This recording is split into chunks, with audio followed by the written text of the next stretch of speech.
ಎಲ್ಲ ಉಂಟು ಮೇಡಮ್. ಅವ್ರು ಇವಾಗ ಹೆಂಡತಿ ಮಕ್ಕಳ ಜೊತೆಲಿ ಅವನ್ ಜೀವನ ಮಾಡ್ತಾ ಇದಾರೆ ಮೇಡಮ್. ನಮ್ಮ ಯಜಮಾನ್ರ ಕರ್ಕೊಂಡೋಗಿ ಹಿಂಗ್ ಮಾಡಿದ್ದಾರಲ್ಲ, ನೀವು ಚೆನ್ನಾಗಿರಕ್ ಆಗೋದಿಲ್ಲ ಮ್ಯಾಮ್. ಅವ್ರ ಹೆಂಡತಿ ಮಕ್ಕಳು ಯಾರು ಚೆನ್ನಾಗಿರಕ್ ಆಗೋದಿಲ್ಲ ಮೇಡಮ್. ನನ್ ಕಣ್ಣೀರ್ ಎಷ್ಟು ಬೀಳ್ತಾವ್ರ. ನಮ್ಮ ಯಜಮಾನ್ರ ಅಲ್ಲಿ ಜೈಲಲ್ಲಿ ಕೂತ್ಕೊಂಡು ಎಷ್ಟು ಕಣ್ಣೀರ್ ಬಿಡ್ತಾರ. ಅವ್ರು ಏನೇನು ಅವ್ರಿಗೆ ನೋವುಂಟು ಅಂತ ನನಗೆ ಗೊತ್ತಿಲ್ಲ ಮೇಡಮ್.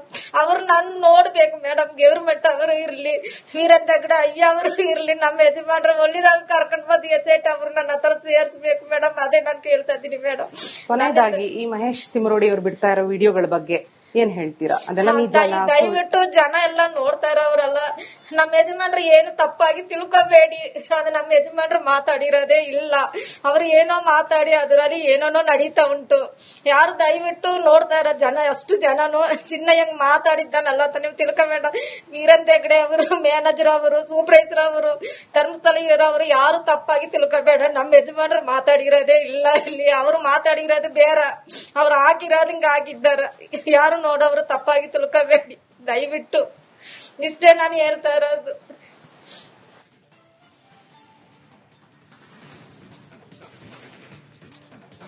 ಚಿನ್ನಯ್ಯನನ್ನ ಸಾಯಿಸಿ ಧರ್ಮಸ್ಥಳ ತಲೆಗೆ ಕಟ್ಟೋಕೆ ಪ್ಲಾನ್ ಮಾಡಿದ್ರು. ನನ್ನ ಗಂಡ ಸತ್ತೋದ್ರೆ ಧರ್ಮಸ್ಥಳದ ಮೇಲೆ ಹಾಕ್ತಾರಂತೆ. ಹಾಗಂತ ರಿಪಬ್ಲಿಕ್ ಕನ್ನಡಕ್ಕೆ ಚಿನ್ನಯ್ಯ ಪತ್ನಿ ಮಲ್ಲಿಕಾ ಹೇಳಿದ್ದಾರೆ. ನನ್ನ ಯಜಮಾನ್ರಿಗೆ ಚಿತ್ರಹಿಂಸೆ ಕೊಡ್ತಾ ಇದ್ರು, ನಿನ್ನ ಗಂಡ ಇಲ್ಲಿಂದ ಬರಲ್ಲ ಅಂತ ಕೂಡ ಹೇಳಿದ್ರು.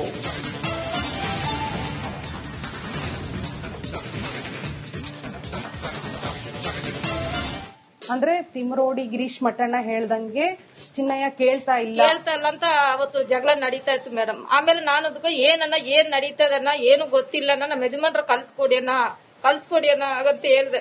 ಅದೇನ್ ಕಲ್ಸಕ್ ಆಯ್ತದ? ಹೋದ್ರೆ ನಿನ್ ಗಂಡ ಜೀವ ಮಾತ್ರ ಹೋಗ್ಬೇಕು ಅಷ್ಟೇ. ಜೀವ ಹೋಗ್ಲಿ ನಿಮ್ ಗಂಡಂದು ಜೀವ ಹೋದ್ರ ಹೋಗ್ಲಿ, ಅದು ಸತ್ತೋದ್ರ ದೇವಸ್ಥಾನ ಅವ್ರ ಮೇಲೆ ಹೇಳ್ತಾರಂತೆ ಮೇಡಮ್. ಇವರು ಅವ್ರ ಮನೇಲಿ ಏನಾದ್ರು ಸತ್ತೋದ್ರೆ ಇವರೇ ಮುಗಿಸ್ಬಿಟ್ರೆ ಧರ್ಮಸ್ಥಳ ದೇವಸ್ಥಾನ ಅವರು ಜನ ಬಂದು ಹೊಡೆದ್ ಬಿಟ್ರು, ಸಾಯಿಸ್ಬಿಟ್ರು ಆಗಂತ ಹೇಳದಂತ ಮೇಡಮ್. ಚಿನ್ನಯ್ಯನ ಇವರೇ ಸಾಯಿಸ್ಬಿಟ್ಟು ದೇವಸ್ಥಾನ ಧರ್ಮಸ್ಥಳದ ಮೇಲೆ ಆರೋಪ ಹೊರಿಸ್ತಾರ ಹೇಳಿದ್ರ ನಿಮ್ಮ ಹಾಗಂತ ಹೇಳಿದ್ರು ಮೇಡಮ್. ನಿನ್ ಗಂಡ ಜೀವನದಂಗೆ ಬರೋದಿಲ್ಲ ಅವನು, ಇಲ್ಲಿಂದ ಬರೋದಿಲ್ಲ ಅವನು. ಅಂದ್ರೆ ತಿಮರೋಡಿ ಗಿರೀಶ್ ಮಠಣ್ಣ ಹೇಳ್ದಂಗೆ ಮಲ್ಲಿಕಾ ಹೇಳ್ತಾನೆ ಹೋಗಿದ್ದಾರೆ. ತನ್ನ ಗಂಡ ಚಿನ್ನಯ್ಯನಿಗೆ ಸಾಯುವಂತೆ ಹೊಡೆದಿದ್ದಾರೆ.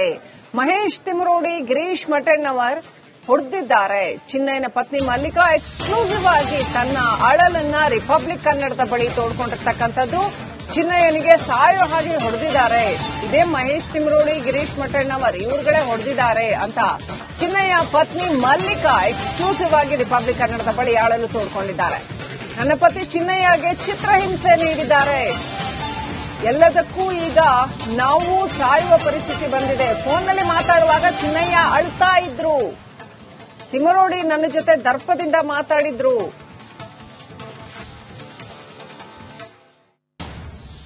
ನೀವು ಅವ್ರ ಜೊತೆ ಫೋನಲ್ಲಿ ಮಾತಾಡಿದ್ರು? ಅದು ಫೋನ್ ಅಂದ್ರೆ ವಕೀಲು ಅವ್ರ ಜೊತೆಲಿ 4 ವಕೀಲ್ ಇದ್ರಲ್ಲ ಮೇಡಮ್, ಅವರು ಜೊತೆಲಿ ಫೋನ್ ಮಾಡ್ತಾರೆ. ಮತ್ತೆ ಅಲ್ಲಿ ಕಾರು ಓಡಿಸ್ತಾರಂತ ಅವ್ರ ಜೊತೆ ಯಾರೋ ಒಬ್ರ ಜೊತೆಲಿ ನಮ್ಮ ಯಜಮಾನ್ರು ಫೋನ್ ಮಾಡಿ ನಮ್ಮ ಹತ್ರ ಮಾತಾಡ್ತಾ ಇದ್ರು ಮೇಡಮ್. ಆದ್ರೆ ನಾನು ಏನು ಮಾತಾಡಕ್ ಆಗೋದಿಲ್ಲ, ಚೆನ್ನಾಗಿರಿ ನಾನ್ ಬರ್ತೀನಿ ಆಗತ್ತ ಅಷ್ಟೇ ಮೇಡಮ್. ಅದ ಫೋನ್ ಮಾತಾಡಿದ್ರೆ ಮತ್ತೆ ಬಂದು ಗ್ರೀಸನ್ನ ಕಿತ್ಕೋತಾರ.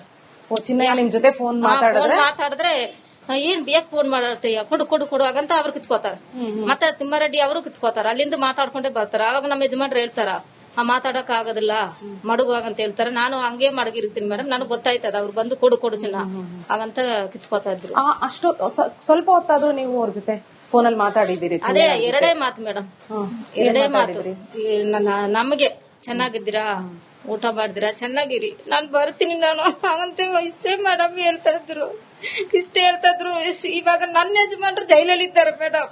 ಇವ್ರು ಇಷ್ಟು ಇದು ಮಾಡ್ಬಿಟ್ಟು ಗಿರೀಶ್ ಮಠಣ್ಣ, ತಿಮ್ಮಾರೆಡ್ಡಿ, ಉಟ್ಟಾಲಗೌಡ, ಈ ಜೈಂತ ಇವನ್ನೆಲ್ಲ ಹೊರಗಡೆ ಮೇಡಮ್. ಅವ್ರ ಹೆಂಡತಿ ಮಕ್ಕಳ ಹತ್ರ ಜೀವನ ಮಾಡ್ಕೊಂಡಿದ್ದಾರೆ. ನಮ್ಮ ಯಜಮಾನ್ರು ಜೈಲಲ್ಲಿ ಇದ್ದಾರೆ ಮೇಡಮ್. ಅವ್ರಿಗೆ ಕಾಸು ದುಡ್ಡು ಮನೆ ಎಲ್ಲ ಉಂಟು ಮೇಡಮ್. ನಮ್ಗೆ ಏನಿದ್ದದ ಮೇಡಮ್? ನಮ್ ಏನ್ ಮಾಡಕ್ ಆಯ್ತದ ಮೇಡಮ್? ಮನೆಯವ್ರು ಬಂದು ಖಾಲಿ ಮಾಡಂತ ಹೇಳ್ತಾರ ಮೇಡಮ್. ನಾನು ಎಲ್ಲಿ ಹೋಗಕ್ ಆಯ್ತದ ಮೇಡಮ್? ಎಲ್ಲಿ ಮನೆ ಹೋಗಿ ಕೇಳಿದ್ರು ಕೊಡಲ್ಲ ಮೇಡಮ್. ನಿಮ್ ಯಜಮಾನ್ರಲ್ಲಿ ಇದ್ದಾರಲ್ಲ, ಏನ್ ಕೊಡ್ತಾರ ನಿನ್ಗೆ ಮನೆ ಅಂತ ಕೇಳ್ತಾರ. ಅದಕ್ಕೆ ನಾವೇ ಸಾಯ್ಬೇಕು ಮೇಡಮ್, ನಾವೇ ಸಾಯ್ಬೇಕು. ನಮ್ಮ ಯಜಮಾನ್ರು ಅಷ್ಟು ಚಿತ್ರಹಿಂಸೆ ಕೊಟ್ಟೆ ಅಲ್ಲಿ ತುಂಬಾ ಜಗಳನೂ ನಡೆದಿದ್ದಾವೆ ಮೇಡಮ್. ತುಂಬಾ ಜಗಳ ನಡೆದಿದ್ದೆ ಅದ ತಿಮ್ಮಾರೆಡ್ಡಿ ಅವ್ರ ಮನೇಲಿ. ಹೌದಾ, ನಿಮ್ ನಮ್ಮ ಯಜಮಾನ್ರನ್ನ ಹೊಡೆದಿದ್ದಾರೆ ಮೇಡಮ್. ತಿಮ್ಮಾರೆಡ್ಡಿ ಗ್ರೀಸ್ ಮಠನ್ ಎಷ್ಟು ಜನ ಅಂತ ನನಗ್ ಗೊತ್ತಿಲ್ಲ ಮೇಡಮ್, ಹೊಡೆದಿದ್ದಾರೆ ಮೇಡಮ್. ಅವತ್ತು ನಾನು ಫೋನು ಇಲ್ಲಿ ಯಾರೋ ಕಾರು ಬೈಕ್ ಎಲ್ಲ ಹೋಯ್ತಾ ಇತ್ತು ಮೇಡಮ್. ನಾನು ಇವರು ತಿಮ್ಮಾರೆಡ್ಡಿ ಎಡ್ತಿ ನಂಬರ್ ನನ್ನ ಹತ್ರ ಇತ್ತು. ನಮ್ಮ ಯಜಮಾನ್ರು ಒಂದಿನ ಫೋನ್ ಮಾಡುವಾಗ ಈ ನಂಬರ್ ಮಾಡ್ಕೋ ಯಾಕಣದು ಹಾಗಂತ ಹೇಳ್ತಾ ಇದ್ರು. ನಾನು ಅದು ಮಡಗಿದ್ದೆ ಮೇಡಮ್. ಅವಾಗ ಹಂಗೆಲ್ಲ ಹೋಯ್ತಾ ಇದ್ದದಲ್ಲ, ನಮ್ಮ ಯಜಮಾನ್ರ ಹತ್ರ ಹೇಳಿದ್ರೆ ಏನಾದ್ರು ಮಾಡ್ತಾರ ಅಂದ್ಬಿಟ್ಟು ಫೋನ್ ಮಾಡಿದೆ. ಫೋನ್ ಮಾಡುವಾಗ ಫುಲ್ ಜಗಳ ನಡೀತಾ ಇದ್ದದ ಮೇಡಮ್. ಫೋನ್ ಹಂಗೆ ಅವರು ಮಡಗಿದ್ದಾರೆ, ನಾನು ಮಡಗಿದ್ದೆ. ನೀವು ಫೋನಲ್ಲಿ ಕೇಳಿಸ್ತಾ ಇದ್ದೀನಿ ಮೇಡಮ್. ಮತ್ತೆ ನಮ್ಮ ಯಜಮಾನ್ರು ಸದ್ದಾಗ್ತಾರೆ, ಹೂ ಅಂತ ಸದ್ದಾಗ್ತಾರೆ ಮೇಡಮ್. ನನಗೆ ಅಳುತ್ತಾ ಇದ್ದಾರೆ ಮೇಡಮ್. ನನಗ್ ಗೊತ್ತಾಯ್ತದ ಅದು ನಮ್ಮ ಯಜಮಾನ್ರ ವಾಯ್ಸ್ ಅಂತ ನನಗ್ ಗೊತ್ತಾಯ್ತದ ಮೇಡಮ್. ನಿಮ್ಮ ಯಜಮಾನ್ರಿಗೆ ಹೊಡೆದಿದ್ದಾರೆ ಮೇಡಮ್. ಯಾರು ಹೊಡೆದಿದ್ದಾರೆ? ತಿಮ್ಮಾರೆಡ್ಡಿ ಗ್ರೀಸ್ ಮಠನ ಎಷ್ಟೋ ಜನ ಅಲ್ಲಿ ಹೊಡೆದಿದ್ದಾರೆ ಮೇಡಮ್. ಅದು ನಮಗ್ ಗೊತ್ತಿಲ್ಲ ಮೇಡಮ್. ಆಮೇಲೆ ಫೋನ್ ನಾನು ಅಕ್ಕ ಏನಾಯ್ತಕ್ಕ ಫೋನ್ ಕೊಡಿ ನಮ್ಮ ಯಜಮಾನ್ರಿಗೆ, ಏನ್ ಸದ್ದ ಬರ್ತದೆ, ನಮ್ಮ ಯಜಮಾನ್ರ ಸದ್ದ ಬರ್ತಾ ಇದಾಗುತ್ತೆ. ಏನಿಲ್ಲ ಹಾಗಂದ್ರು ಇಲ್ಲಕ್ಕ ನಿಮ್ ಕೊಡಿ ಹಾಗಂತ. ಮತ್ತೆ ತಿಮ್ಮಾರೆಡ್ಡಿ ಈಸ್ಕೊಂಡು ಏನೇ ಹೇಳಿದ್ರು ನನ್ನ ಹತ್ರ, ನಿಮ್ ಯಜಮಾನ್ರಿಗೆ ತುಂಬಾ ದುರಹಂಕಾರ ಜಾಸ್ತಿ ಅವನಿಗಾಗಿದ್ದದೆ. ನಾವ್ ಹೇಳ್ದ ಮಾತ ಅವನ್ ಕೇಳಲ್ಲ.